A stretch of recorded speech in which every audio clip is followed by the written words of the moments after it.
pensemos en una pareja, ambos acuerdan voluntariamente cómo administran sus ingresos y ambos tienen voz.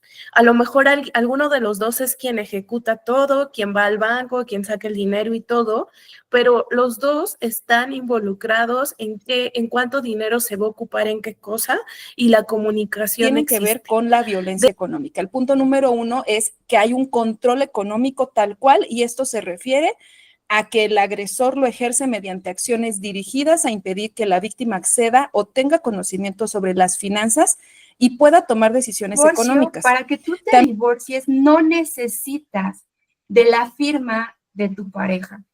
Tu pareja no te puede amedrentar diciéndote, no te voy a dar el divorcio. Eso es cosa del pasado. Actualmente ya no existen causales de divorcio y si tú te quieres divorciar, basta con que tú digas, ya no quiero convivir con esa persona.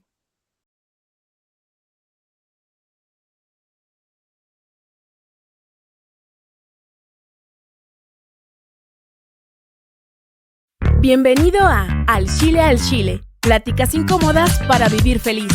Al Chile. Somos un espacio seguro para mujeres que buscan motivación, acompañamiento y libre expresión. Al Chile. Bienvenidas, bienvenidos al Chile, pláticas incómodas para vivir feliz.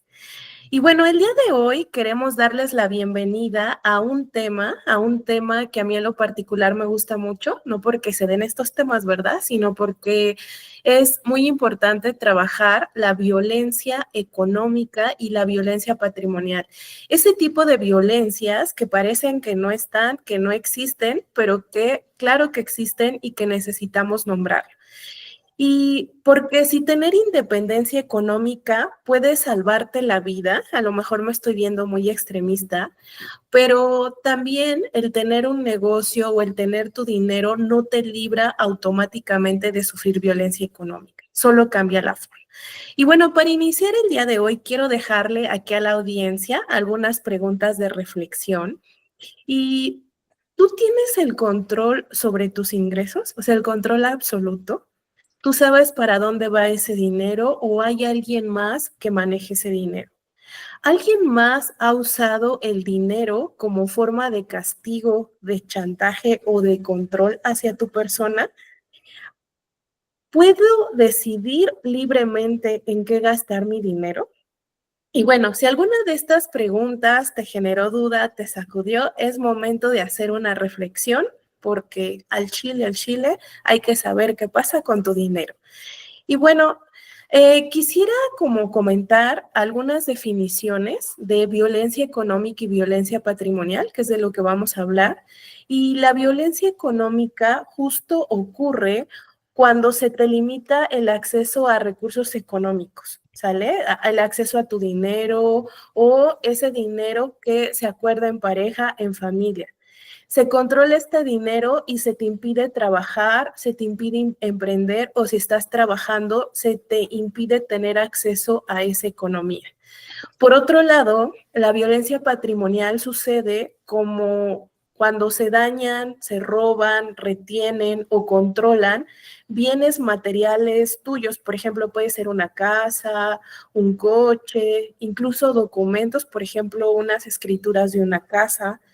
Y algunos ejemplos comunes o frases de esto pueden ser, tú no necesitas trabajar, yo te mantengo, todo está a mi nombre, tú no necesitas nada, te exigen justificar cada peso mientras que la otra persona puede gastar libremente, te impiden vender, cobrar o deciden por ti en tu emprendimiento. Fíjense que algo importante que yo he visto en toda la experiencia que me ha dado ser consultor financiero tiene que ver exactamente con lo que significa violencia económica. Fíjense que la violencia económica es una de las menos investigadas. Ha tenido muy escasa consideración hasta el momento y aquí en Al Chile queremos comentarles con ustedes cómo empezar a identificar estos focos de alerta. Para empezar, la violencia económica se refiere a acciones u omisiones que afectan la capacidad económica de una persona, limitando su acceso a recursos financieros y obstaculizando su autonomía económica. Esto puede manifestarse a través del control del dinero, como ya lo mencionabas, Mike, también a la retención de su salario, a la restricción de accesos a cuentas bancarias o a la negociación de oportunidades laborales. Fíjense que para adentrar un poco en este tema, yo quise hacer una segmentación de 3 conceptos muy básicos que tienen que ver con la violencia económica. El punto número 1 es que hay un control económico tal cual, y esto se refiere a que el agresor lo ejerce mediante acciones dirigidas a impedir que la víctima acceda o tenga conocimiento sobre las finanzas y pueda tomar decisiones económicas. También existe lo que es el sabotaje laboral, que ocurre cuando el agresor realiza acciones que impiden a la a la víctima para obtener o mantener un empleo. Y por otro lado, también existe la explotación económica, que aparece cuando el agresor se apropia o destruye intencionalmente los recursos económicos o el crédito que tiene esta persona en el aspecto financiero, y obviamente esto hace que no pueda desprender. Entonces, si se fijan, son 3 áreas donde nosotros tenemos que empezar a identificar cómo se vive esta situación. Aquí hay un punto muy importante que yo quiero que las personas puedan tener en foco, porque no solamente se va a tratar de que digas, no me dio dinero, hay mucho contexto para identificar por qué no hay un ingreso o cómo es que se dio este acuerdo. Pero te voy a enumerar algunas acciones que yo quiero que las mantengas en foco para que empieces a identificar si efectivamente lo que tú estás pasando es violencia económica. Entonces, nosotros vamos a poder tipificar estas expresiones de la siguiente manera, refiriéndome a un control económico. Voy a enumerar unas acciones. Ejemplo, él la obliga a pedirle dinero al que no tiene acceso a ella. Él le exige saber cómo se gasta el dinero y controla todos los gastos de ella. Él obliga a darle los recibos o el cambio cuando le da algún monto para una ocupación de la casa o de la familia. Él toma decisiones económicas importantes sin preguntarle a ella primero. Él utiliza el dinero como forma de castigo después de una discusión con ella. Él la obliga a compartir sus contraseñas de acceso a cuentas bancarias, propiedad de ella. Él controla las propiedades y cuentas negocios familiares sin contar con ella o a nombre de ella. Él considera que todo el dinero es suyo porque gana más o porque ella no trabaja fuera de casa y él sí. Él le permite tener una cuenta corriente o una tarjeta propia. Él le niega dinero para comprar comida o ropa para ella, pero para sus hijos sí, o puede darse que también para sus hijos. Él le priva a ella o a ellos, sus hijos, de encender luz, aparatos electrónicos, calefacción, usar el coche porque no tienen ingresos suficientes para poder solventar los gastos. En cuanto al tema de sabotaje laboral, él realiza comentarios o mantiene actitudes despectivas hacia el empleo de ella o de sus compañeros de trabajo. Él imposibilita conscientemente el sueño de ella para que pueda faltar a su trabajo. Él le impide de alguna manera que ella vaya a trabajar o que llegue a tiempo. Él la lesiona y tiende a estar en una baja laboral provocada por el ausentismo de que él ha tenido sobre ella. Él la responsabiliza del cuidado total de los hijos o hijas en común, teniendo ella que adaptar todo su horario laboral para dar atención a la familia. Él la amenaza para que deje su trabajo o los estudios. Él hace lo posible para que ella no ascienda laboralmente. Él se presenta en la empresa de ella o en su centro laboral para generar un malestar y un roce laboral con sus compañeros. En cuanto a la explotación económica, esto puede ocurrir, por ejemplo, antes de una separación. Él le oculta cuáles son los ingresos reales o la fuente de los ingresos para aportar menos a la economía familiar. Él se encarga en exclusiva de la gestión económica de la pareja y realiza de manera intencionada una mala administración de la economía del hogar. Él exige que ella aporte al hogar económicamente lo mismo que él cuando los ingresos no son los mismos. Él escritura propiedades pagadas solo a su nombre y que obviamente pueden ser también de ella. Él consigue que ella asuma en solitario gastos fijos de la convivencia cuando es propiamente de los dos. Él se gasta en otras cosas para su propio beneficio o capricho el dinero necesario para un alquiler o productos básicos. Él usa la tarjeta de crédito de ella sin su permiso o incluso también la parte de los negocios que manejan en común sin su consentimiento. ella se ve obligada a pedir dinero prestado a otras personas o a otras instituciones para mantener un patrimonio financiero estable donde ella es la principal deudora. Él se apropia por suplantación o de manera indebida dinero, documentación o pertenencias que en conjunto han sido adquiridas. Entonces, tenemos también una situación donde se puede presentar como de una cierta manera explotación tras una separación. Ejemplos, él sigue cargando gastos a la cuenta de ella para que obviamente ella sea todavía castigada por esta situación. Él no paga regularmente en el tiempo las prestaciones que le corresponden como pensión alimenticia, pensión de compensatoria o algo que necesiten en común para la vivienda ella o sus hijos. Él no paga el total de la cantidad estipulada en materia de prestaciones porque obviamente no considera que él sea el que justifique estos gastos. Él no contribuye en los gastos extraordinarios de los hijos, pues como por ejemplo servicios médicos o actividades extracurriculares. Él no obliga a ponerse como contrato una situación de obligado solidario, lo deja todo a consideración y cargo de ella. Él la obliga a acudir continuamente a procesos judiciales para conseguir pago completo y puntual, siendo que es su obligación y él se hace omiso. Él se declara insolvente a base de engaños para reducir la prestación obligada tras una separación. Con estos ejemplos tenemos que considerar cómo se está viviendo una violencia económica para que podamos identificar qué es lo que necesitamos o a quién necesitamos para que nos puedan ayudar a salir de esta situación. Y justo aquí esto nos da pie, Ana, a mencionar que no es violencia económica, porque de pronto podemos creer que todo es violencia económica y realmente lo que nos da la diferencia son los acuerdos y la comunicación, ¿no? Es lo que nos va a ayudar a saber qué es y qué no es. ¿Qué no sería violencia económica? Cuando ambas partes, por ejemplo, pensemos en una familia, pensemos en una pareja, ambos acuerdan voluntariamente cómo administran sus ingresos y ambos tienen voz. A lo mejor alguno de los dos es quien ejecuta todo, quien va al banco, quien saca el dinero y todo, pero los dos están involucrados en cuánto dinero se va a ocupar en qué cosa y la comunicación existe.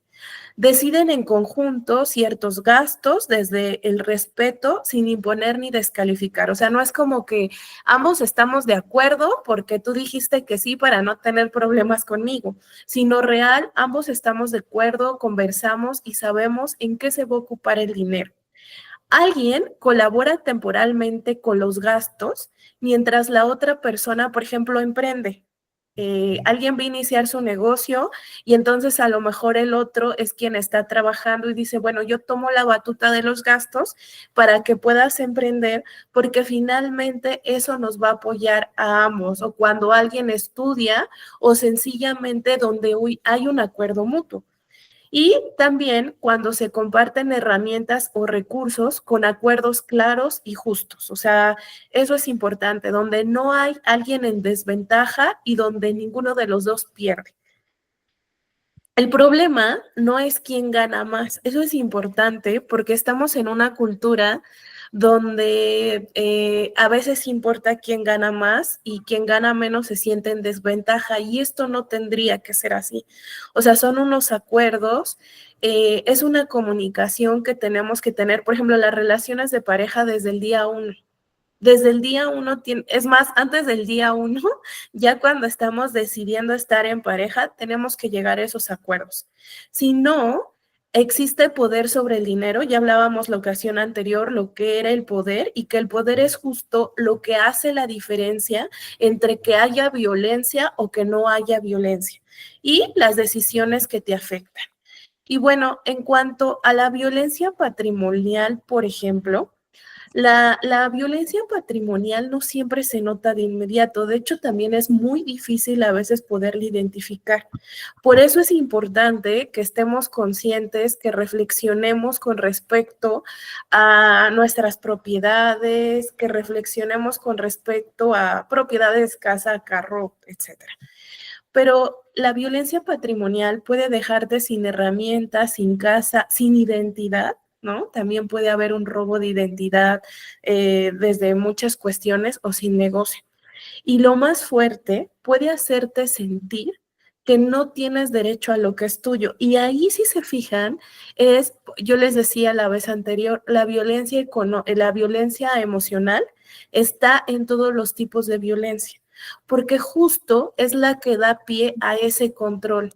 Es justo lo que da pie a que te sientas como con una sensación de atrapamiento y que pareciera que no hay forma de salir.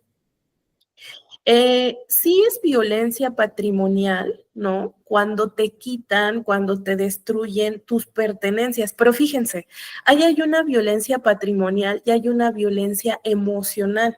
Imagínate que te destruyen tu computadora con la que trabajas, tu celular, tu auto, así de la pareja se enojó contigo y va y rompe el parabrisas. Y hay muchas personas que justifican esta parte de, pues es que me fui infiel. ¿Qué esperaba? ¿No? O pasa mucho, por ejemplo, como en los adultos jóvenes, aunque también pasa en los adultos, que, bueno, pues me hizo algo, me fue infiel y entonces yo voy y le rompo el carro. Híjole, aguas. Porque aunque tú no desees tener un ejercicio del poder, pues finalmente el martillo, el ladrillo, te está dando un poder y tú estás dañando algo. Cuando te obligan, como decía Ana, a afirmar cosas que no entiendes, pero ahí está como la parte de la violencia emocional, porque yo tengo ese poder sobre ti, te genero miedo y entonces te obligo a que tú firmes algo. Se sorprenderían de la cantidad de casos que hay en donde es como de yo no estaba de acuerdo, pero hay una firma. Y entonces ya Narda nos hablará de eso, pero eso se convierte en algo como muy difícil porque tienes una firma, pero fue una firma que fue obligada. Entonces ahí tenemos que ver y te excluyen de la toma de decisiones. Pero la violencia patrimonial, y al igual que la económica, no es violencia cuando se toman decisiones sobre bienes compartidos con acuerdos claros. Ejemplo, como somos pareja, bueno, a lo mejor esta propiedad queda a tu nombre porque se nos facilita más y la otra queda al nombre del otro, pero hay un acuerdo, o sea, ninguno de los dos pierde. Alguien a lo mejor administra temporalmente documentos, pero es un mutuo acuerdo y no hay una violencia emocional de por medio.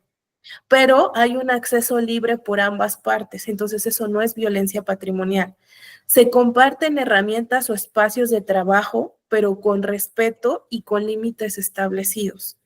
Y puede llegar a haber errores administrativos sin intención de controlar ni de dañar, pero cuando nos damos cuenta, vamos a solucionar.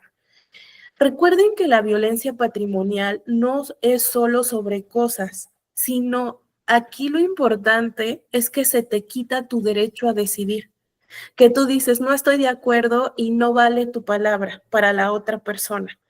Si tu palabra vale, entonces no es violencia, ¿sale? Entonces es importante discernir entre lo que es y lo que no es, porque al Chile es importante que estemos conscientes de nuestras propiedades y que trabajemos con respecto a nuestras emociones. La violencia económica es un tipo de violencia sutil, pero altamente destructiva, porque cuando te quitan el derecho a decidir sobre tu economía, te están quitando también el derecho a decidir sobre tu vida y eso te pone en peligro. Es por eso que la legislación mexicana define a la violencia económica y patrimonial como un tipo de violencia reconocida y como afectación a tus derechos humanos. Tal es el caso que legislaciones de diferentes estados de la República Mexicana tipifican a la violencia económica y patrimonial como un delito. Los estados que la reconocen como a la violencia económica como un delito son el Estado de México, la Ciudad de México, Oaxaca, Puebla, Nuevo León, Jalisco y Veracruz. Si no mal recuerdo, son todos. Para prevenir la violencia económica, tienes que tener atención, como nos decía May, sobre tus bienes desde el minuto 1 de la relación, desde que son novios. Tienes que tener en cuenta cómo se va a establecer este régimen compartido económico entre la pareja. Y esto se puede definir tal vez, hablando de violencia económica patrimonial entre una pareja sentimental, al momento de que se casan, tendrías que definir cómo se van a casar, por bienes mancomunados, por separación de bienes. Y yo siempre les digo, no dejes que el amor te ciegue, o sea, lo tuyo es tuyo y lo de él es de él, y lo que hagan juntos lo hacen juntos, pero no dejes que el amor te ciegue y digas, ay, todo juntos, somos de los dos, porque a fin de cuentas eso en un futuro te puede generar una complicación. Si tú ya te casaste por el régimen de sociedad conyugal y tú dices, wow, no quiero, no me gusta, ya decidí que no, no te preocupes, lo puedes cambiar, tienes que seguir un procedimiento judicial, pero puedes cambiar tu régimen mediante el cual se estableció el matrimonio para que tú tengas el control sobre tu patrimonio. Tienes que prevenir el manejo de cuentas mancomunadas, cómo se van a establecer los bienes, eso lo tienes que tener muy claro y lo puedes modificar desde el principio o durante el matrimonio si es que tú empiezas a ver algún síntoma de violencia patrimonial, que ya nos lo acaban de explicar muy bien mis compañeras, antes de llegar ya a la comisión de un delito grave. Si ya estamos, o si tú ya te sientes violentada y ya sientes que se está cometiendo un delito ante ti, que ya no puedes decidir sobre tu vida, por ejemplo, en el capítulo anterior, si no lo han visto, chéquenlo, Mar nos ponía el ejemplo de una pareja que llegó a su consultorio y no le podía dar como la dieta a los dos porque el hombre dijo que él primero. Ahí hay, aparte de una violencia emocional, hay una clara violencia económica porque ella no puede decidir sobre cuándo tenderse o no porque no tiene el control del dinero. Si tú ya estás en un caso así de grave, puedes solicitar medidas preventivas. La ley te protege. Estas medidas preventivas pueden ser desde la restricción de acceso a tus bienes, la división de bienes, la restricción de acceso a las cuentas mancomunadas o mejor aún, o también pueden solicitar que se separen los bienes o alguna restricción de acceso a tu vida, a tu persona, porque está poniendo en riesgo, en el caso que nos ponía Mar, incluso tu salud. También se pueden establecer restricciones administrativas si es que esa persona administra todos tus bienes. Si tú ya estás en un problema así de fuerte y no tienes acceso, pero ni a 100 pesos para que se te pueda apoyar en la solución de este problema, hay instituciones públicas que te pueden ayudar. Puedes acercarte a LIN Mujeres, hay organizaciones de la sociedad civil que prestan apoyo económico y legal para este tipo de delitos. También puedes acercarte a los institutos de defensoría de oficio y como primera mano, o sea, puedes hablar a Locatel. Tú marca a Locatel y ahí te van a brindar como el primer acceso a una asesoría y también te pueden turnar con abogados, psicólogos, para que te ayuden a resolver este tipo de problemas. Mucha gente no se divorcia o no accede al divorcio porque dice, ay, no, porque no tengo ningún bien, este cuate se va a quedar con todo o esta mujer se va a quedar con todo y yo me voy a quedar sin nada y viven en un matrimonio violento por miedo a la división patrimonial. Te quiero decir que no te preocupes. El divorcio, para que tú te divorcies, no necesitas de la firma de tu pareja. Tu pareja no te puede amedrentar diciéndote, no te voy a dar el divorcio. Eso es cosa del pasado. Actualmente ya no existen causales de divorcio y si tú te quieres divorciar, basta con que tú digas, ya no quiero convivir con esa persona. Y en ese momento tú quedas divorciado. Evidentemente se tendrá que resolver el tema de la división de bienes después, pero al menos ya no tienes que estar atada a la persona que te está generando algún tipo de violencia en tu vida. Si tú compruebas que existió la violencia patrimonial, incluso puedes tener acceso a una pensión compensatoria, es decir, si tú te dedicaste siempre a actividades preponderantemente del hogar y no estudiaste, nunca trabajaste, no generaste bienes a tu nombre y todos los bienes que se generaban como procedían del trabajo de esta persona, de tu pareja, están a su nombre, eso lo podemos tipificar como violencia económica y tú puedes tener acceso a una pensión compensatoria, es decir, esta persona te tiene que otorgar parte de los bienes en el caso de que estén casados por separación de bienes. Esta persona te tendrá que otorgar parte de los bienes o incluso te tendrá que otorgar una pensión compensatoria porque a causa de que te dedicaste al hogar, no pudiste construir tu propio patrimonio o porque sufriste violencia patrimonial, no pudiste construir un patrimonio propio. Entonces, tienes derecho a que se te otorgue una pensión compensatoria para vivir.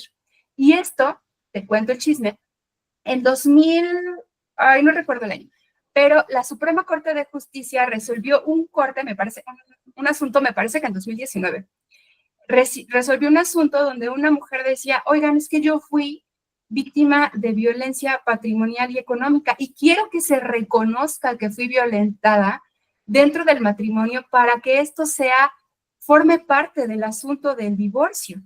La Corte lo reconoce porque se trataba de una mujer que dice, oye, yo todo el tiempo trabajé, yo todo el tiempo puse el dinero para la casa y mi pareja se dedicaba plenamente a existir. No ayudaba con las labores del hogar, no ayudaba con los niños, al contrario, me ponía conflictos para que yo generara dinero y aún así, pues todos los bienes quedaban a su nombre y esta persona únicamente existía y vegetaba en la casa. Se reconoce esto como violencia patrimonial y entonces al reconocerse este punto, la Corte dice, si tú eres víctima de violencia patrimonial, puedes tener acceso a una mejor división de bienes. Es decir, aunque estés casado por sociedad conyugal, en una sociedad conyugal les toca mitad y mitad. Pero si tú acreditas que fuiste violentada patrimonialmente, te puede tocar un poco más de la mitad, porque se construyó a tu costa.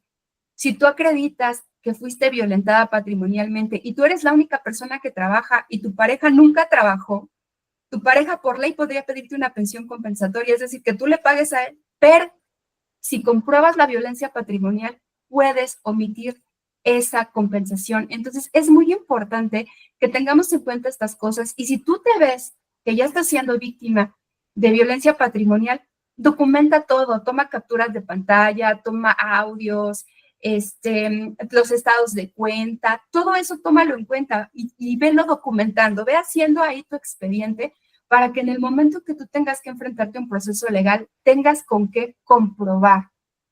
Incluso, si tú dentro del matrimonio y como parte de violencia patrimonial, los bienes se adquirieron con tu dinero, pero se pusieron a nombre de otra persona, podemos pelear que se te restituya ese bien siempre que podamos comprobar la violencia patrimonial. Por eso es importante que tú te hagas tu expediente de todo lo que tú creas que va a documentar que fuiste violentada, ve armando un expediente para que en el momento oportuno lo podamos ocupar.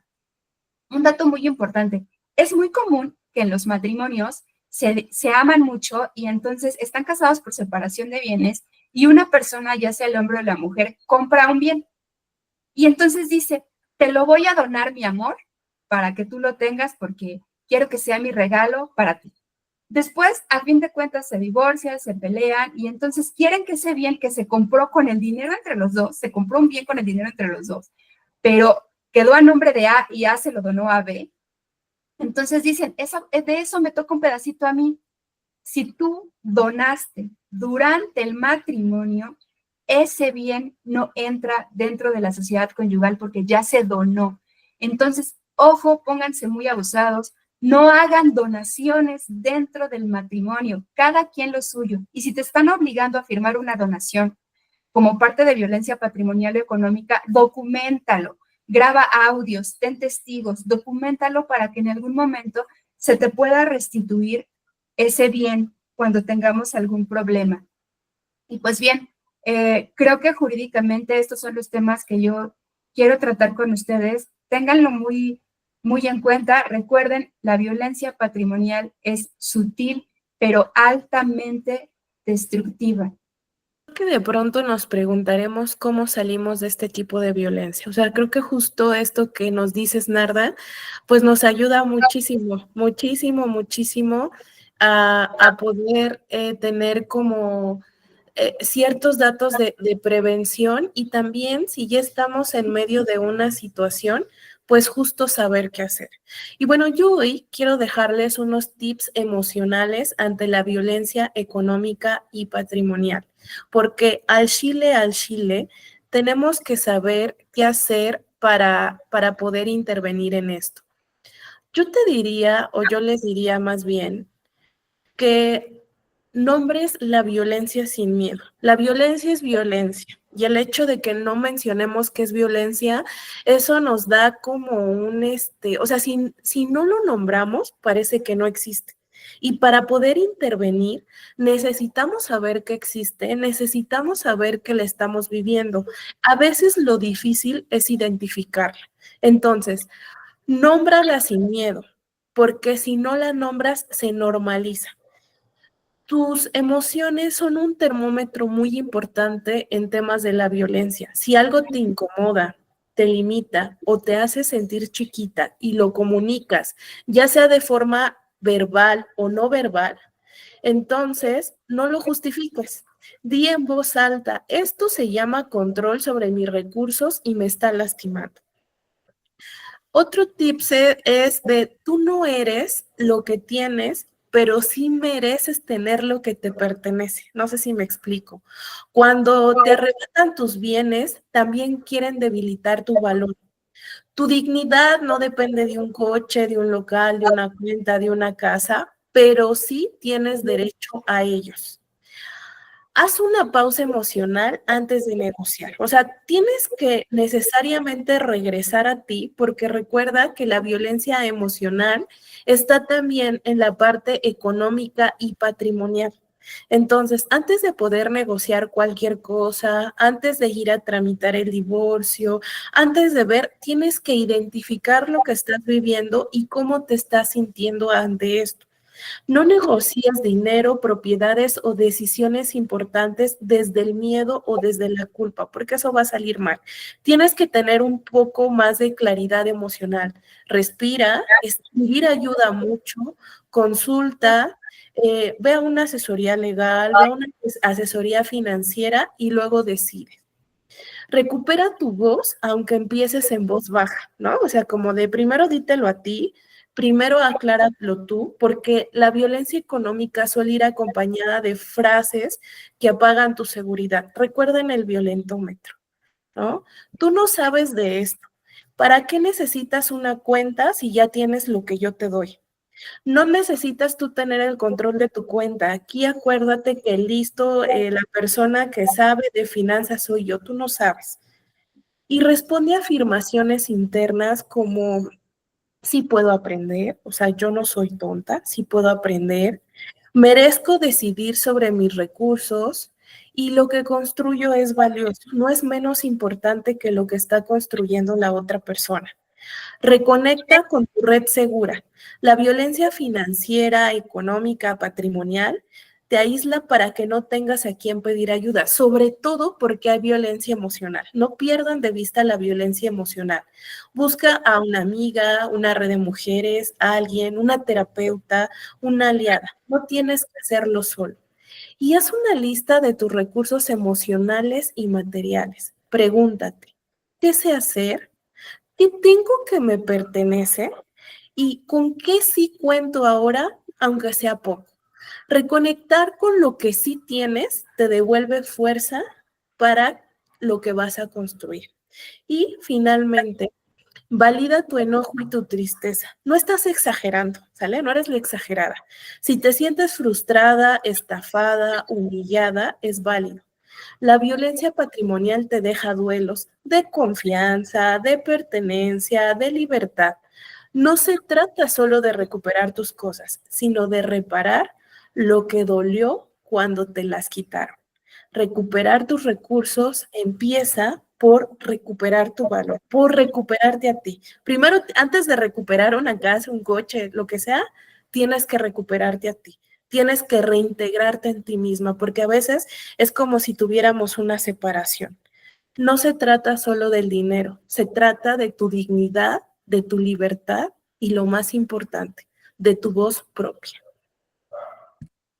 Al Chile, desde la manera en que tú puedes evitar tener un control de ingresos que sea por definición y decisión de otra persona, el evitar la restricción de estos accesos financieros, el tener ya no un menoscabo en la capacidad financiera, el ya no vivir una explotación laboral, el ya no tener una manipulación del dinero y en dejar de tener una presión para tomar decisiones financieras perjudiciales, se va a lograr con el conocimiento. La única manera en la que tú puedes empezar a introducirte en esta inclusión financiera es capacitándote. Por eso es muy importante que puedas asistir a todo aquello que como tal puedes encontrar en el sistema financiero mexicano de manera gratuita. Y yo te voy a recomendar que busques en la página de la Conducef, en la página de la AMIS, en el Museo MIDE y también en el Banco de México, todos los cursos y diplomados que llevan a una inclusión financiera de la mujer. Aunado a eso, en mi área profesional, yo manejo asesorías personalizadas para que tú puedas empezar a manejar eso en tu día a día, porque una vez que adquieras este conocimiento, lo tienes que poner en práctica. ¿Y cuál es esa práctica? Empezando con controles muy sencillos de cómo es y qué haces con el dinero. Tienes que conceptualizar que el dinero no es el tener el poder, sino el cómo lo trabajas para tu mejoría. No puedes llegar al extremo ahora de decir que como tú tienes el conocimiento y tienes el manejo del dinero, vas a tener el poder. Eso no va a hacer que cambie la historia. Lo que tenemos que concientizar y sensibilizar es que el dinero como tal es un medio. No es que tengas la finalidad de obtenerlo siempre, sino aprender a manejarlo.